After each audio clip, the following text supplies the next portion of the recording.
ప్రతి మనిషి ఏదో ఒక బలహీన టైంలో తప్పు చేస్తాడు. కానీ అది తప్పు అని తెలుసుకుని పశ్చాత్తాపడి అలాంటి పని మరొకసారి చేయకుండా జాగ్రత్త పడినప్పుడు దేవుడు తిరిగి గొప్ప చేస్తాడు.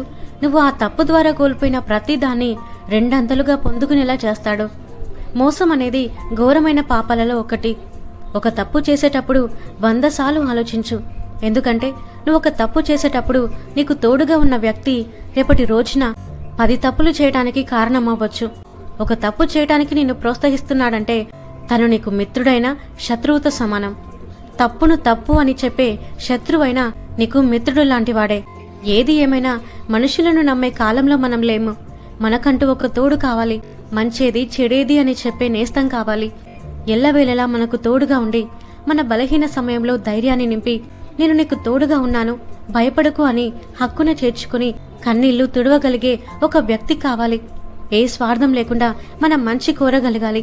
మన సంతోషంలో మన బాధలో మనకు తోడుగా వెన్నంటే నిలబడే ఒక్క స్నేహం మనకు ఖచ్చితంగా కావాలి. ఇలా ఎవరైనా ఉన్నారంటే అది యేసుక్రీస్తు మాత్రమే. మనుషులు మారొచ్చు, వాళ్ళ మనస్తత్వాలు మారొచ్చు, కానీ ఎన్నటికీ మారనివాడు యేసయ్య మాత్రమే. ఆయన్ని నమ్ముకున్న వాళ్ళని ఎప్పటికీ విడిచిపెట్టేవాడు కాదు. మనల్ని కాపాడువాడు, కునుకడు నిద్రపోడు.